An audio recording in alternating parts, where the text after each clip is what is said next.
Hey guys, Bella here, and in this video I'm going to be showing you how to take your Ozempic injection. And if this is your first time, it can be a little bit scary and you can have some uncertainties. So I'm going to show you how I do it and give you a little bit of tips as to how I feel like you can be successful with it. Now, I have been on this drug for almost 6 weeks now.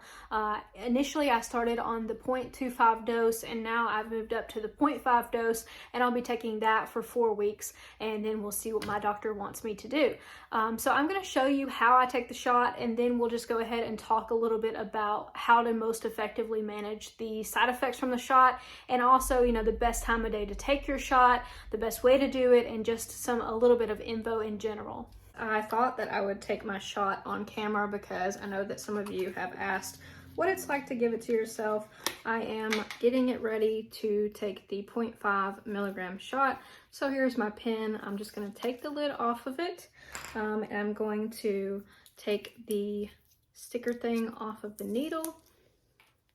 Then I'm going to screw on that part to the pen. And then I'm going to remove this cap. And then you're going to see another little cap here. That's just to protect the needle. So you're going to take that off too. And it really doesn't hurt at all. You might notice that there's a little bit coming out of the top there, no big deal. So depending on what dose you're going to be taking, you can slide this here. So I'm going to take the 0.5 milligram dose. So all I'm going to do is just spin this. That's 0.25. So if you're on the 0.25 dose, you would have stopped there. Since I'm on that higher dose, I'm going to keep spinning it until we've reached 0.5. Now, all you're going to do is pick a fatty spot either in your belly or your thigh. I've been doing it in my belly and having pretty good results, and it doesn't seem to hurt. So I'm going to do that now. So all I'm going to do is put it in and then push the button. You're going to see it go to 0. You're going to hold it for about 6 seconds.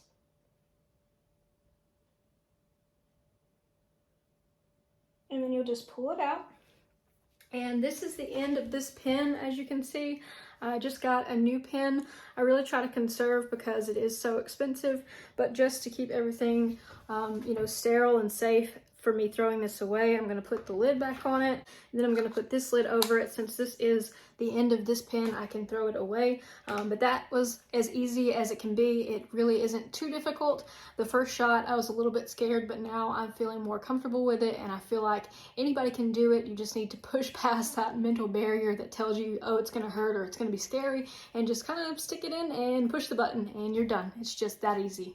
Alright guys, so now that you've seen me take my injection, you can see that it is a relatively easy process, and once you get used to it, it really won't seem like that big of a deal. I think the first 1 or 2 times that I did it, I was nervous because I've never given myself any kind of injection before, and I mean, who really likes to look at a needle going in themselves? Like, it's just, ew, it's just uncomfortable. But it is something that I feel like can be effective to help a lot of people. I wanted to talk to you a little bit about how to best dose yourself, like if you want to pick a certain day or a certain time. A lot of people prefer to do it at night because if it makes you nauseous, you can typically sleep through that nausea. You can take something like Dramamine, which might make you sleepy, and so if you take your shot at 8 p.m. and you start to get nauseous, you can take that medicine and kind of knock yourself out and not have to deal with some of those symptoms. So taking it at night is one option, and you also want to consider maybe taking it on the weekend, especially if you think that you'll be prone to nausea side effects or getting sick or things like that. You definitely don't want to be having to, get sick while you're at work. So if you could take it on a Saturday or a Sunday, that could potentially help you as well.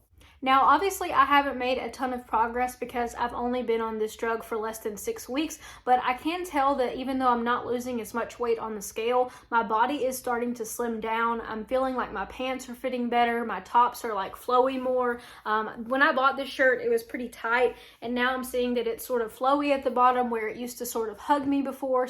I'm noticing some more like non-scale victories, and I think that it's important to keep in mind that the first month that you're on this drug, you're only on the introductory dose, so you're not necessarily going to have that suppressed appetite. Other things that you might want to consider is that a lot of times the pharmacy could potentially run out of Ozempic, so people will recommend that you refill your script as soon as possible. So if it's not due for another week but you're able to refill it, go ahead and put the refill in, because if there's a delay or something like that and you're not able to get it for another week, you won't miss a dose of the medicine. It's very important to stay on schedule with this type of medicine because it stays in your body, so you're going to be able to feel the effects of it for a long time, but you want to keep and make sure that you're sustaining that level of the medicine in your body. Now, as far as managing symptoms, the first couple weeks were the worst for me, but now that I've started the 0.5 dose, I've noticed that the times where I'm nauseous the most are when I eat poor foods. Like if I eat really greasy food or I eat too much processed food,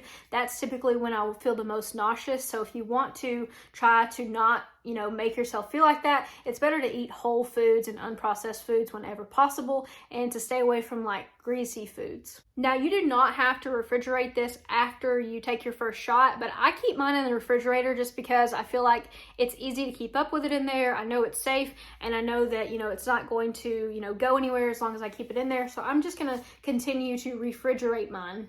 My other tip for starting to take this medication is to really look at the way that you eat and your diet and be honest with yourself, because a lot of us are eating more than what we realize. I know when you start to track your calories, you actually see numerically how much you're eating. If you're just eating throughout the day, you might not think that you had that many calories, but you may be having, 2,200 or 2,400, and in order to lose weight, you need to eat, 1,700, so you're not losing any weight. So I would recommend tracking your calories if you do start taking Ozempic. I think it's a really good way to stay on track and stay accountable. And since this medicine is so expensive, you do want to be doing things on your own to contribute to your weight loss in terms of, counting calories, working out, being active, and just being mindful overall of how you treat your body, because ultimately this is the only body that we have, so we have to try and take care of it. But I hope that this information has been helpful to you. If you're worried about taking your first shot, there's only so much information that you can gather, and eventually you just have to do it. So hopefully you can get the courage to do it. If you have any questions or comments or want to talk about, how it's going for you with your Ozempic journey, I would love to hear about it in the comment section below. Thank you so much, guys, for watching. I will catch you in the next video.